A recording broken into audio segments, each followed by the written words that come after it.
How long have you been working here at the wastewater treatment plant? 18 years.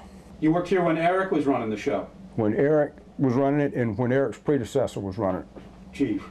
How do you like working in a place like this? Well, you know, I applied for this job 18 years ago, and I thought, I hope I don't get the job because it smells too bad. But I needed a job. I needed the money. So I knew if I got the job offer, I'd have to take it. Well, I'm still here. And it still smells bad, but it's been a good job, really. It's not as bad. The smell has gotten a lot better, though. It's under the covers. The fan's bigger. Yeah, the right. smell's still there. We're controlling it a little bit better. Do you ever get used to that smell? I hope I never do. But it does say something about us. We get used to it. Some people, you know, like, I don't know if it would happen this way, but I mean, some people lose their sense of smell from strong odors. It's true, and it's dangerous because some odors are extremely dangerous and immediately dangerous to your health. But is this dangerous? Sulfide. Could this be dangerous? Well, we have dangerous gases in here, hydrogen sulfide, and it'll numb you'll smell it for a while, then it'll numb your senses. Is that right? Yeah, yeah. This is where the flow comes in. We have 3 different force mains coming from various places around town that push the water into this influent channel. We have a grit removal system that takes the sand, larger, easily settled out items out. Primary clarifiers that take out less easily settlable solids. All this is a gravity removal system, which takes about 50% of the contaminants out of the waste stream coming in. Then this is the biological part of the plant, where we have aeration, we have microbial life that digests the non-settlable portions of the waste stream, the suspended solids. And then there's filtration down here that takes the clean water out of the digested mixed liquor, we call it. And then ultraviolet light disinfection and discharge to groundwater. We're groundwater discharge, as are most wastewater plants in the Southeast District of Massachusetts. A lot of places discharge to surface water, but with the sand, you can put it down in the ground. Goes to groundwater. Where'd you get that accent? Well, it's coastal North Carolina. I'm originally from... That is a classic accent, oh, isn't but thank you, thank you. I'd say so. But I forget about it. That's coastal North Carolina. The North Coastal area. The North Coastal area. Yeah. That's a unique accent. And you've kept it. Even though you've been out here for what? Well, it's been 20 years. I've been here 20 years, and it's funny, there's a couple people from the same down-home region that I'm from, and the reason we found out we're from the same place is talking to each other, hearing the accent. Yeah.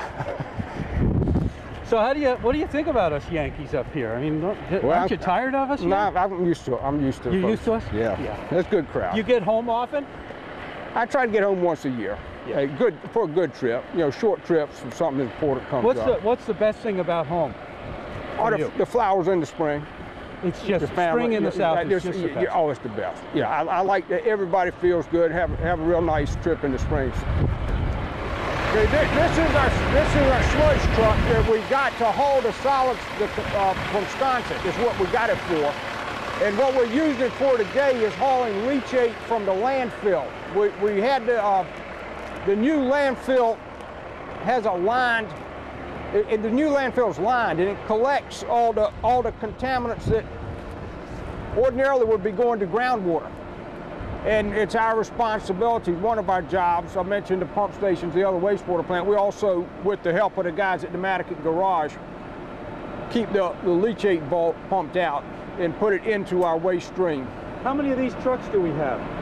We have one of these trucks. One of them. It's a 5,000-gallon tanker truck. This is the first stop the wastewater makes when it comes from town in the sewer system. It goes through it. We have a grinder here with a bypass channel if we need it, with a screen to rake out the larger contaminants that may clog clog our works. Once it goes through the screening and the flow measurement devices, we put the flow through this aerated grit chamber. It's a super aerated deep tank that settles out anything that's heavier. It easily settled, in particular sand, which is hard on the equipment. This is what we call the primary building, and these are the associated primary clarifiers that take out the more settleable solids, things that don't settle quite as easily as sand does in the grit chamber. This is a series of scrapers that move along the bottom. The old system was it's a fiberglass or rosin reinforced plastic that was extremely strong, what the scrapers were made of, the flights we call them. And when we got the upgrade, we put entirely new mechanisms in there. And they're subject to wear out. So this is the second stage, so it comes in, it goes through that grinder. Yeah, this is still really the first stage. That's kind of like preliminary, and this is the first. This is where it really comes in. What is it? What do you need a scraper for then? To pull the solids off that settle out off the bottom? Off the bottom or along the bottom into hoppers. Oh, and then they go into a hopper over here? Yeah, okay. Yeah. Hey, nice spot for solar panels, I guess. You're hearing about that, right?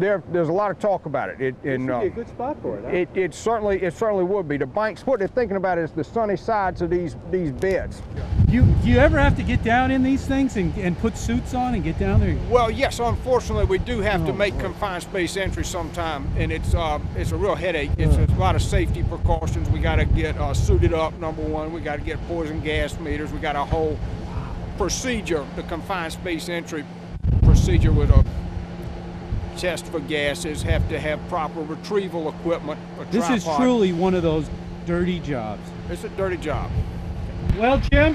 How you doing? Good, and you?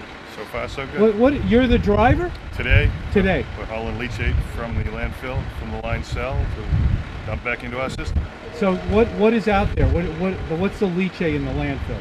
It's just out of the line cell. Anything that's leached in, they've buried in the new line right there. What's a new line in the? I don't understand. What is that? I'm not positive. It's the new section of the dump that they've put all the material. You mean a lot of the stuff? It's lined underneath. Oh, and so that everything line. leaches down into the bottom. Is they that pump right? back out into tanks, and then we bring it out here. Oh, I didn't know Run that. it back through the That's system good. here.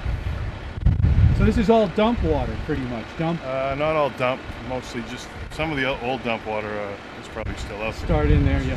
What other jobs do you do?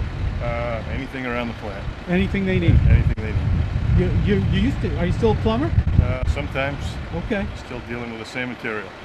Yeah, exactly. You're still in the same world. Thanks, Jim. Take care.